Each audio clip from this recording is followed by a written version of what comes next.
Ritter me this. Who's starting at quarterback for Vegas? I think it's going to be Desmond Ridder. I guess it could be Gardner Minshew. Aiden O'Connell is still out with the broken thumb. The Dolphins, in a rematch of the highly thought of Sea of Hands game from the 70s. Miami, in between a 7.5 and an 8-point home favorite.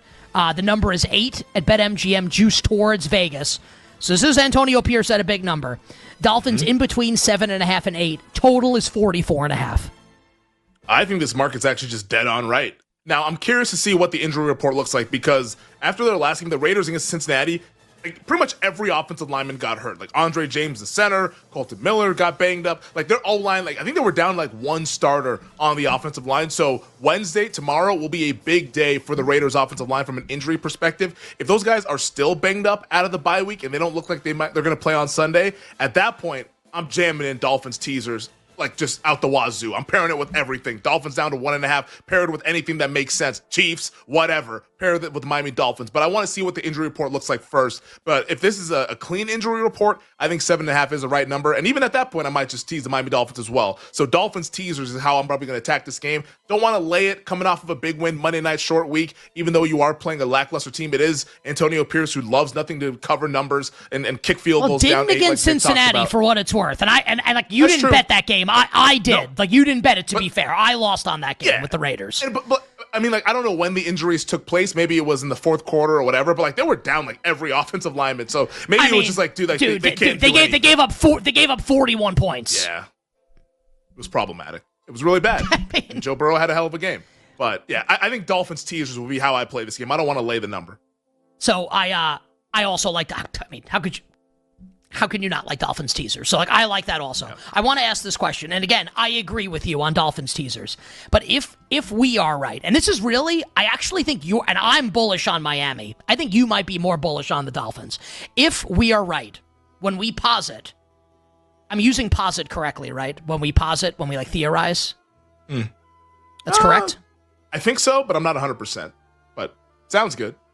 Do any of the brainiacs on our crew know if I'm using that correctly? When we posit, P-O-S-I-T, when we posit that the Miami Dolphins, when we theorize, I like posit better because people don't know it and they think you're smarter.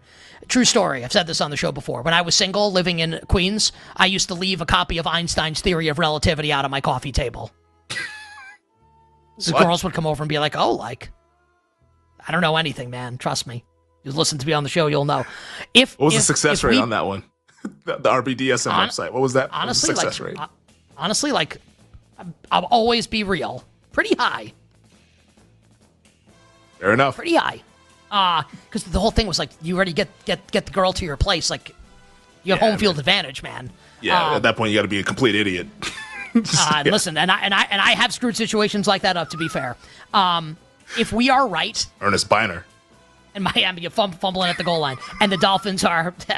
What a great reference! That's that for the history buffs at home. That is from Cleveland's second AFC Championship game loss to Denver. First one is the drive, Elway to Mark Jackson. The second is Ernest Biner fumbling at the goal line. Broncos 37, Browns 33. That is the 1987 AFC Championship game.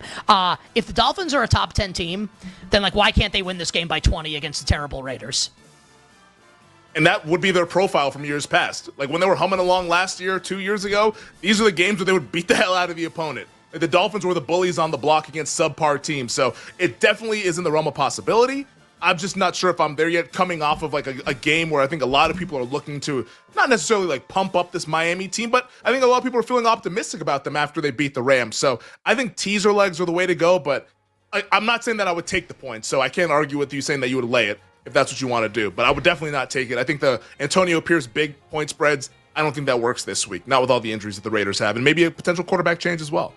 And let's see who the Raiders start at quarterback, whether it's Gardner Minshew's terrible. I mean, he's definitely better than Desmond Ridder. So we'll see what the Raiders decide to do at quarterback. All right, let's go to this would be, off the top of my head, this is 2000, so Super Bowl 36 rematch, Rams and Patriots, except this time the Patriots won't cheat. Mm-hmm. We don't think so.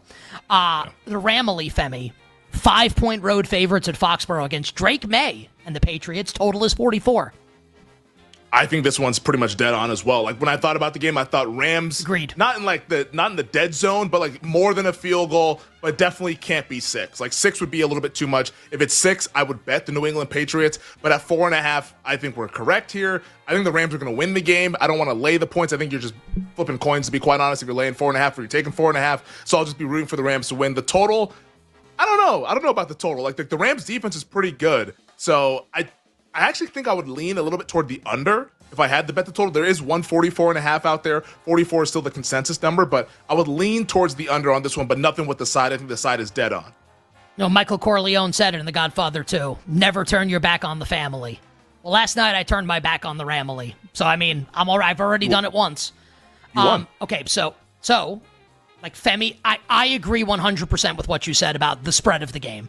This is like a Rams dead zone game 100% of the time. Yeah. Rams favored by more than 3 and less than 6.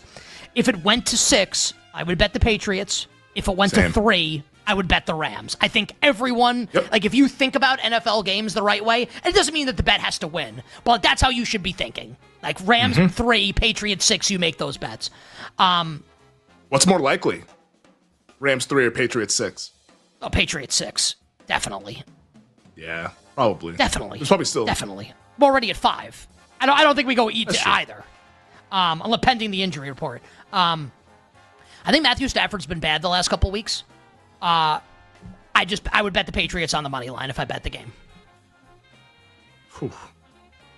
I mean, Drake May, their upside is definitely a lot different with Drake May at quarterback. I think he's like actually good. Like right now. Oh, he is good. He just has his teammates just suck. But yeah, with a quarterback like that at home, West Coast team going east, I could see it on a short week. Which team has the better quarterback? Stafford, knock it off. I'm playing. I'm playing. Obviously, it's Drake May. I shouldn't even have asked the question. Oh, yeah. Patriot. He loves the Drake.